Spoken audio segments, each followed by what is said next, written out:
Hey, Random. Hey, Sharkie. I'm so excited right now. Why?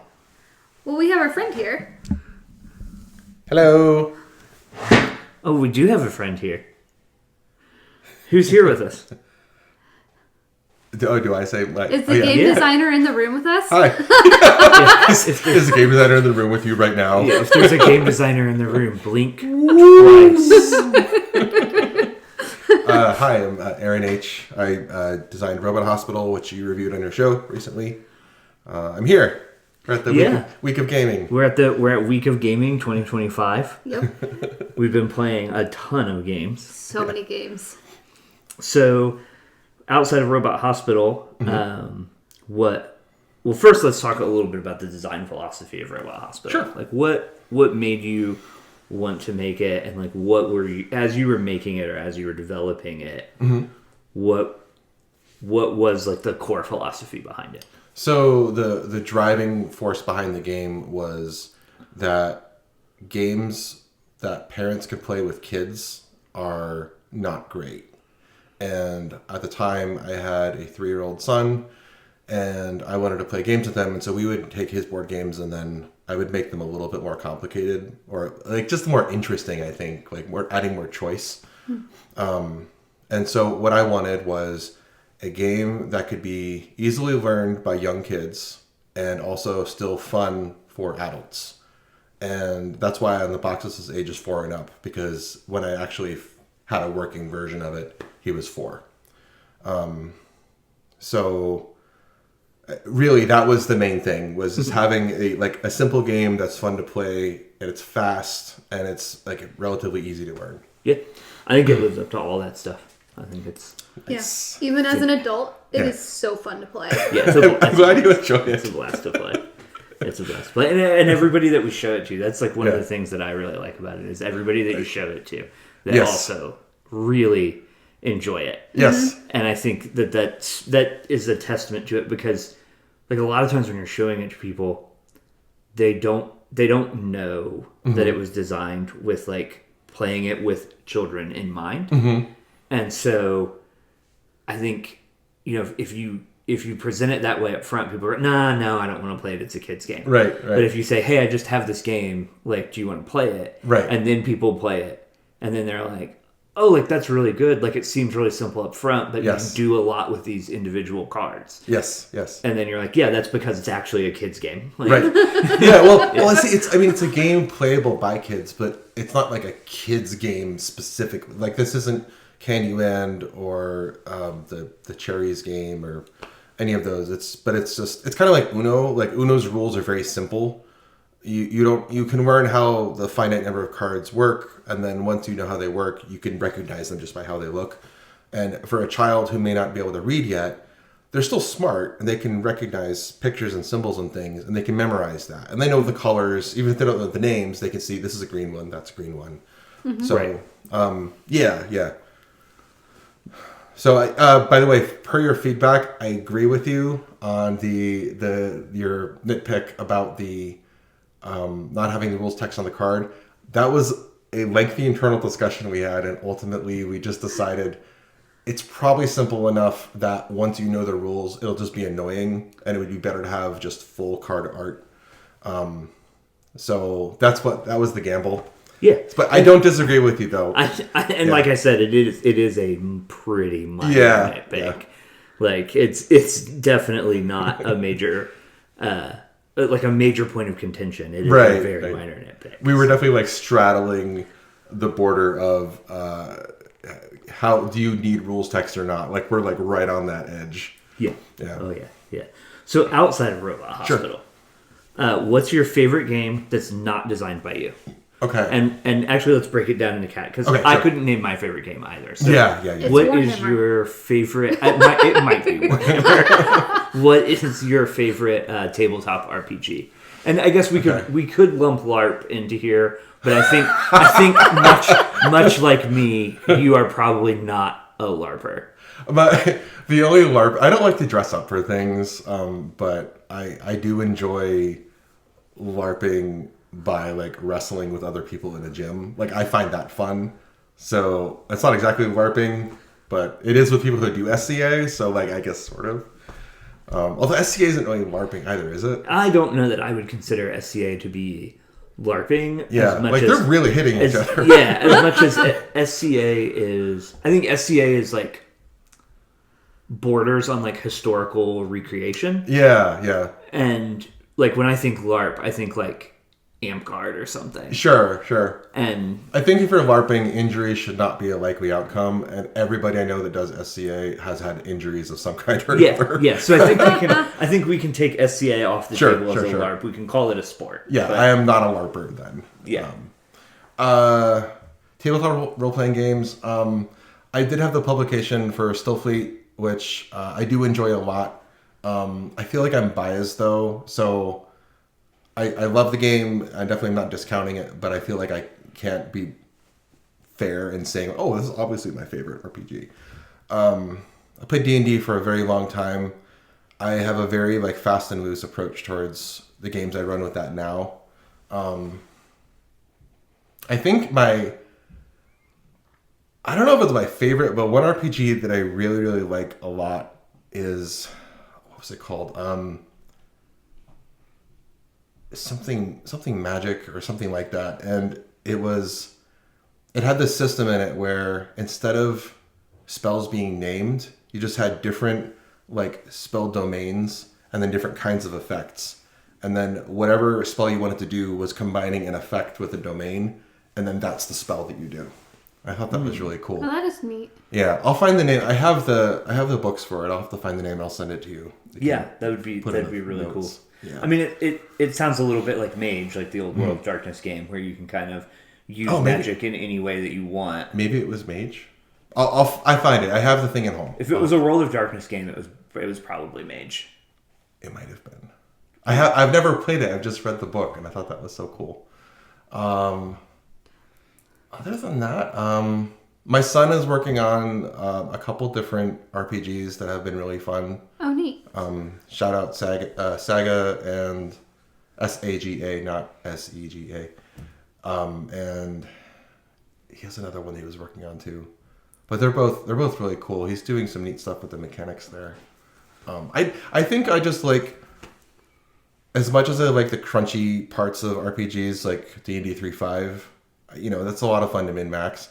I just like it when I like to run a game where I don't do a lot of planning at all. I just have like maybe one or two NPC stat blocks and then just a general like, here's a 3-point arc, and I'll just, let's see what the players want to do, and then we just go from there. Those have been the most fun games that I run.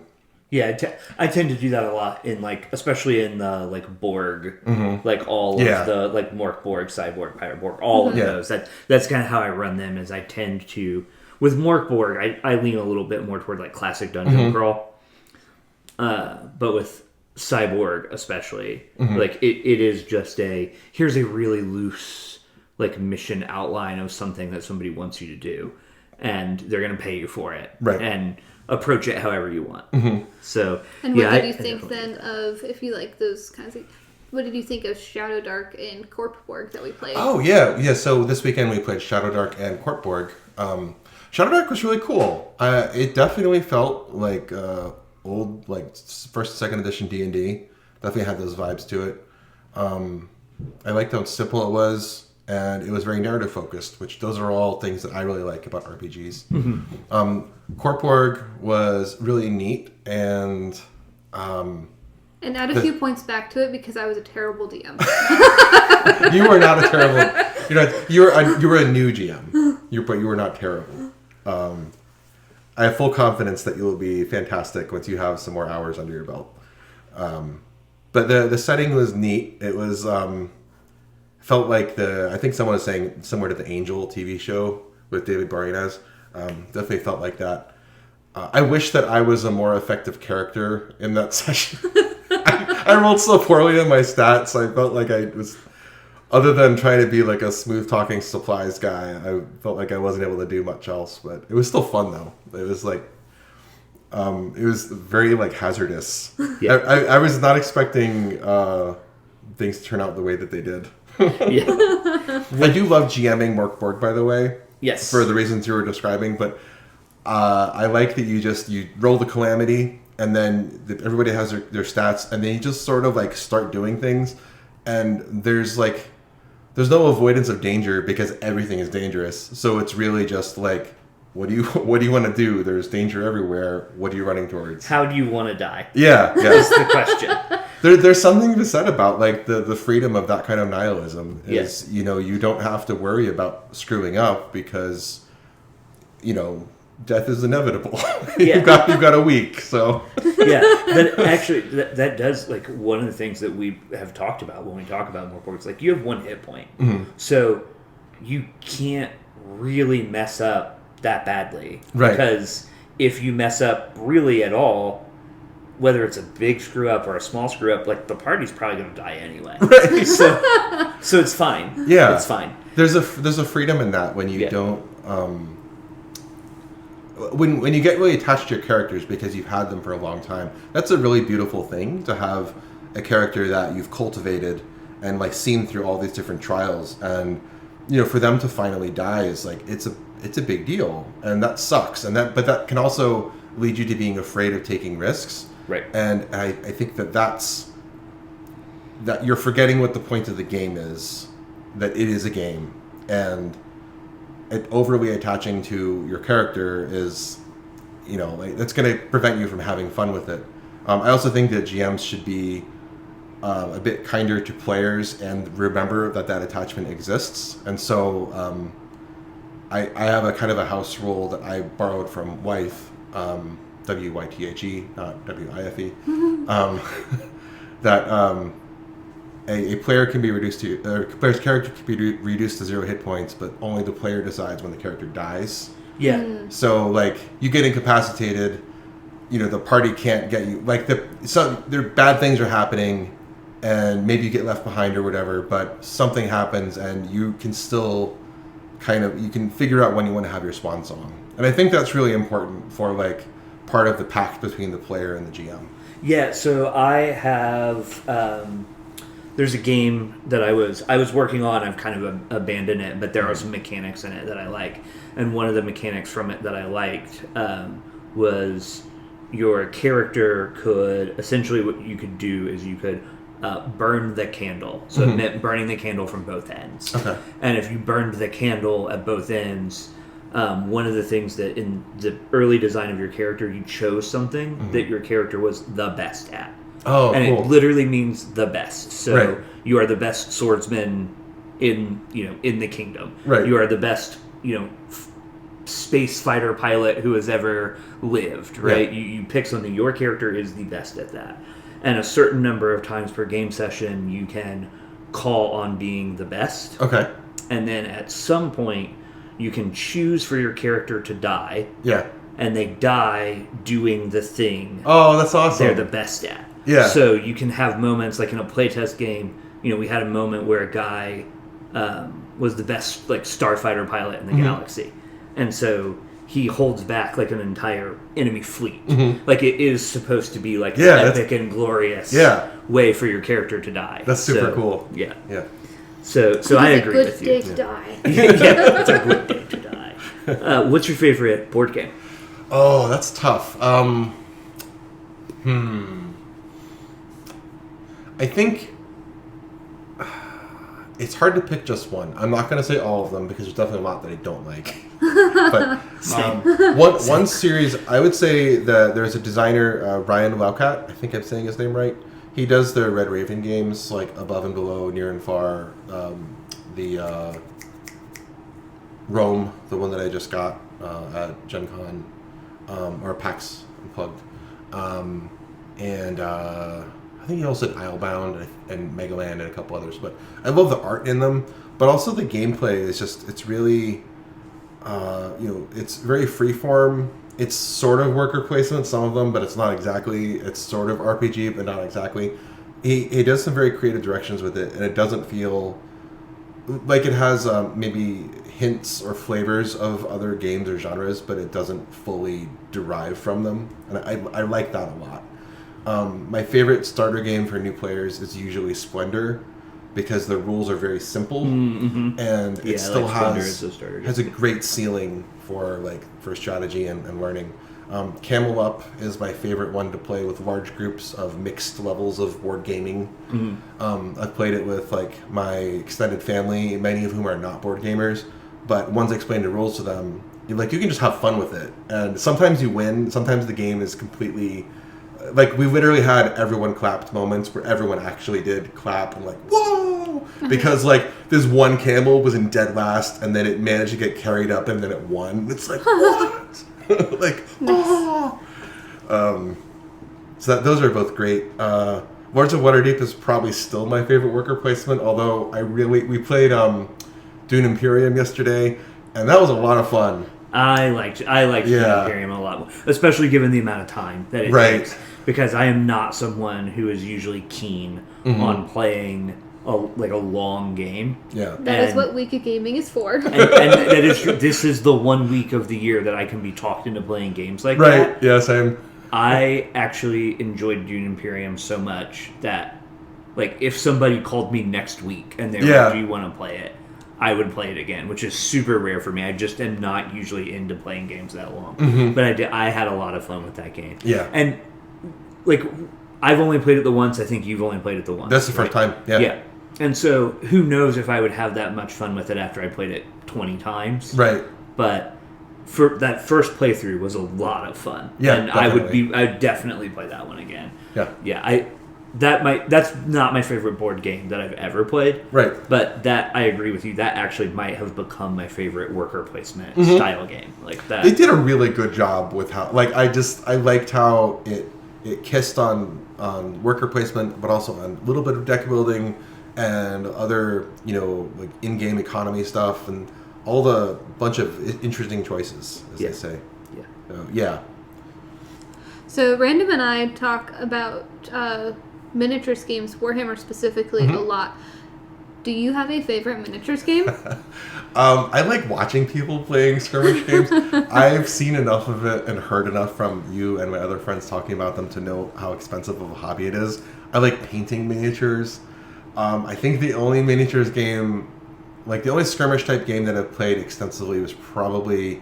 Do you remember when D&D Minis was a thing during 3rd edition-ish? Are you talking about the collectible ones, the pre-painted plastic collectible yes, ones? But they had special rules and they had... Yes. Yeah.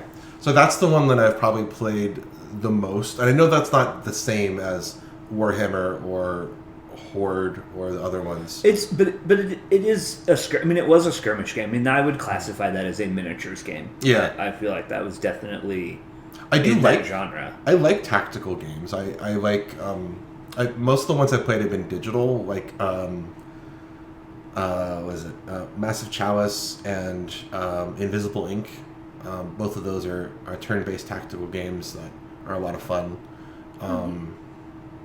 Yeah, it's really the barrier for me has just been space, time, and money, but they are fun. They are. Space is becoming a barrier for us. Yes. Random, do you know what I just heard him say though? What? He likes the painting part, so you might be able to recruit him to help paint just- some of your army. No, I'm trying to unload my minis. I'm trying to unload them. I don't have time, unfortunately, as like I did. So circling back to you have created a card game. Yes. What is your favorite card game that you did not design? Sure. I love the game that I made, but most card games I like are not my game. I have a deep fondness for Magic. I haven't played it in a while. I actually did my farewell to Magic was over 3 or 4 years acquiring a full set of basic lands from Beta, all in near mint condition. I do not want to tell you how expensive this was. These were basic lands. Yeah. But they're in a frame, like a custom matted frame, 15 of them, all the original art from the basic lands that I saw when I first started playing back in the early 90s. That was the last money I was ever spending on Magic for myself. Yeah. I've not gone back. I've seen some of the stuff they're doing recently, and I'm like, it doesn't appeal to me. That's fine. I'm not yucking anybody's yum. Sounds like people are having fun with it. That's great. My son and I play Commander occasionally. I just use decks that he makes. Yeah. And that's fun. I've had fun with that. But the 90s and 2000s and maybe early 2010s period of Magic was a lot of fun. Back at the game store. Yes, we used to play right after the change from when it was Type 1, Type 1.5, and Type 2. Yeah. And we changed it to, we were there when it changed from that to Vintage, Legacy. Yes, that's right. Extended, and then Standard. Right. Yes. Right. Yeah. And so that initial change over to Legacy, when they made some format changes as well, it was a really exciting time to be playing Magic. It was a new format, but it was built on old cards. Yes. And so as a new format built on old cards, there was a lot to explore. It felt like a revitalization of the game, and I don't know. It was a really great, like, the tournaments that we ran and played in and stuff, and it got to do a lot of really cool things with old cards, and it was a really exciting time to play. Dominion is awesome. Still, my son and I still play that a lot. I have the game on my phone and I play that a lot, especially on airplanes. And what other card games? Did you or have you ever played Star Realms? Mm-mm. It's a great one. Okay. I don't know with expansions and stuff. I don't know if it supports more players now. I haven't played it for a very long time, but when it was new, I played the hell out of it. I mean, I really think that might be why my first whatever iPhone I first owned quit working, was because I spent so much time playing this game, just draining the battery and then charging it back to full twice a day or whatever it was. Yeah, and it's a one-on-one game, and it does have a physical version, but it is all of the cards trigger off of each other. So as you get late into the game, you can genuinely have like dozens or more.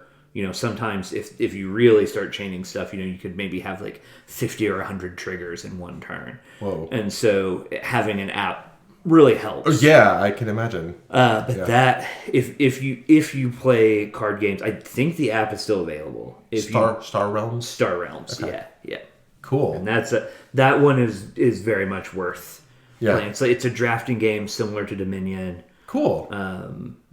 Definitely worth checking out. And I would actually probably categorize that as my favorite non-Magic card game. And if it's not my favorite, it would be way up there. Yeah. But yeah, I'm with you. Magic for me, probably.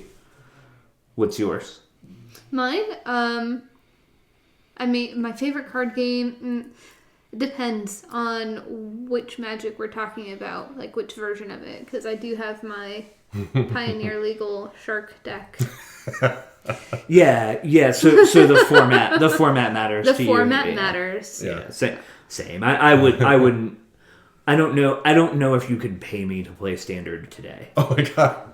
I played MTG Arena for a little while, but I don't know. I would just net deck it. I would find I would look at the top 10 decks that were like doing well on the online meta, and then I found the one that looked the funnest to play, whether or not it was the best one. It was just like, this red and blue deck looks fun, or this combo deck looks fun, and then I would just I would play until I got enough credits to get the cards that I needed, and then build the deck out, and then I played that for a while. My best was I did get up to Mythic League. I had a number. I forgot what the number was. It wasn't great. It was like close to 100 or something. But for my region, there was a period when my red blue fairy dragon Oh, I have one of those. Yeah, I play that card a lot. It gets +1/+1 if you target it with a spell.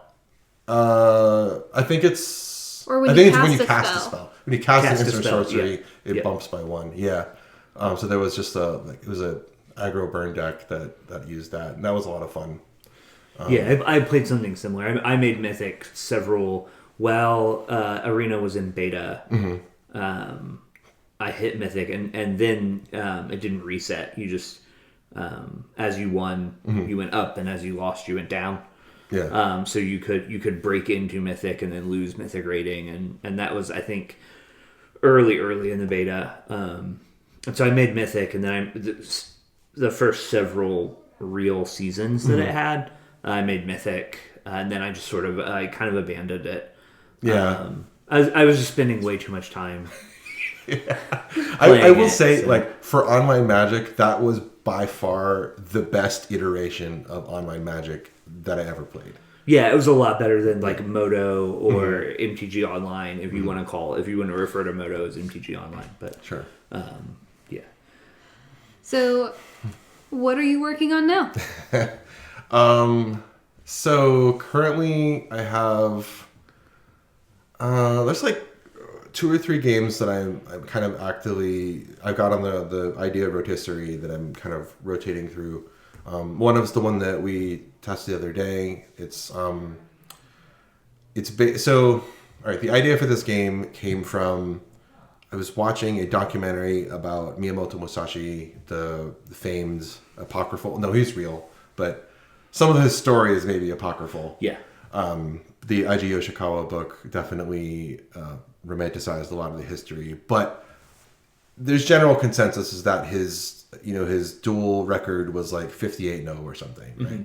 So, and he wrote the Book of Five Rings, and that's sort of the Japanese Bushido version of the Lao Tse book.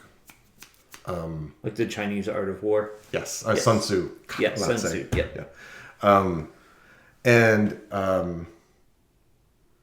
They're very different purposes, but it's similar in the sense of it being like an old book about strategy from Southeast Asia.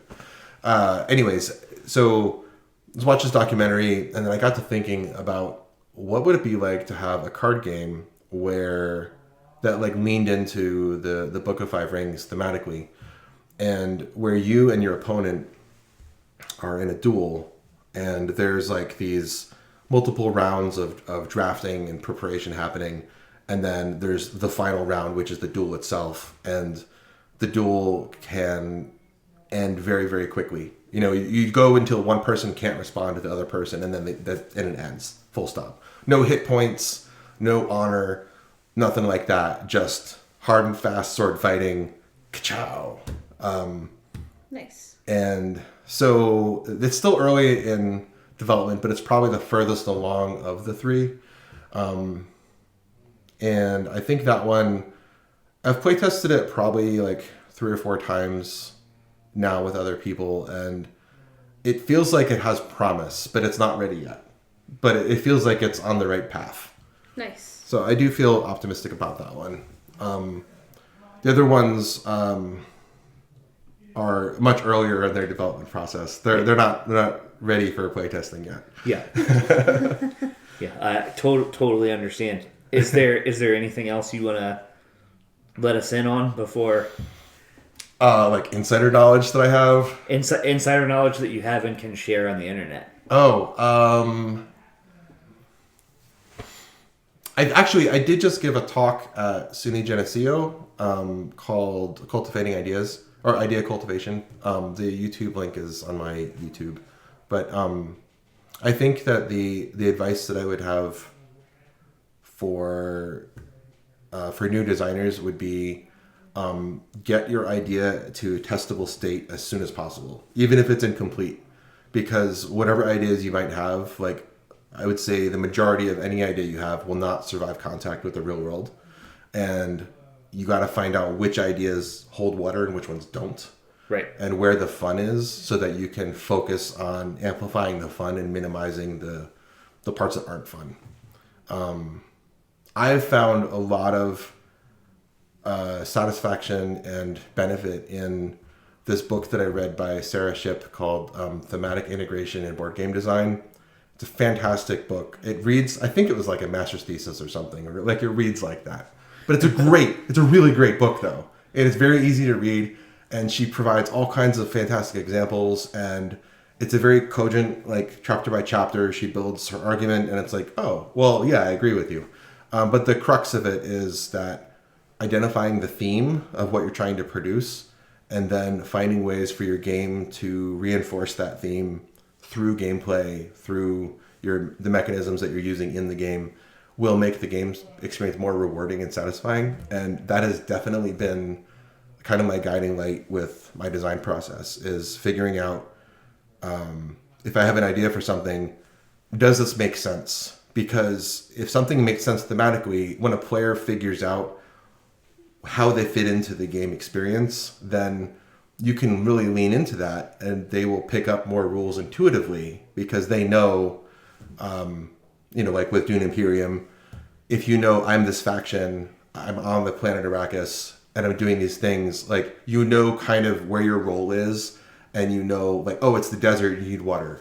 Right. So, like, you need water to do this thing that's in the sand dunes, or you need money to deal with the Emperor, or whatever. You need spice to do this thing that involves space travel. Like, those kinds of things make sense and you're leaning into the theme there. And so, like, that's probably the biggest thing is make sure that whatever ideas you're including are things that fit with the experience that you're trying to create.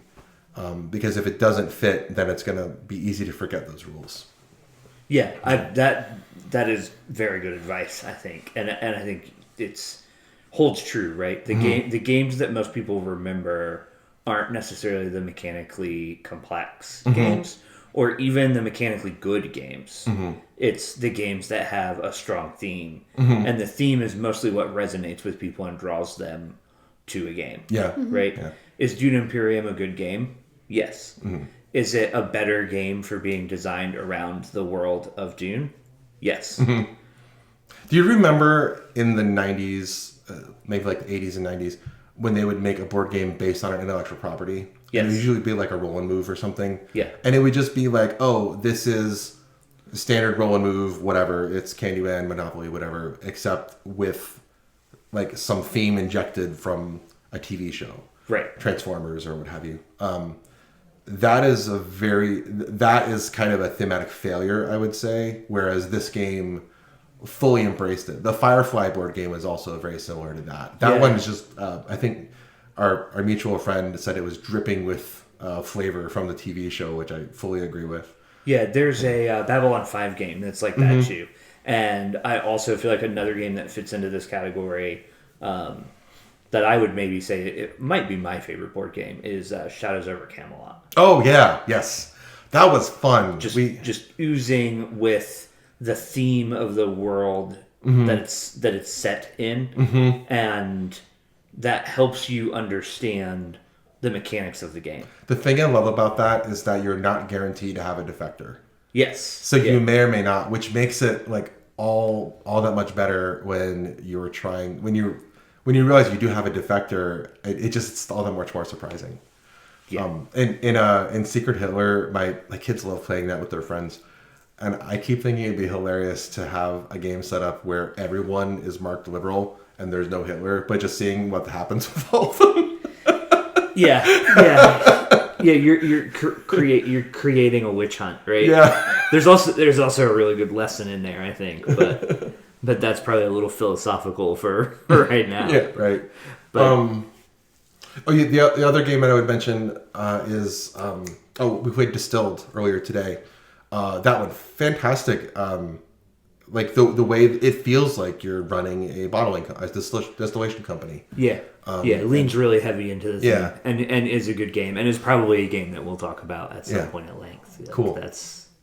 That one's, I agree. That one is also one that leans into its theme, and because it leans so heavily into the theme, some of the rules become intuitive as you're playing it. Yeah. Because you just think, well, what is on theme? And then that's probably how the rule works. Yeah. So I agree. Any final thoughts here, Sharkie, before we close out? I thank you for talking with us. Likewise. This has just been a really fun week, and I'm glad that you were able to join us. Yeah, me too. I'm glad I was able to come out, and I'm glad I got to play so many games. I do not get to play nearly as many board games as I was like, so this is great.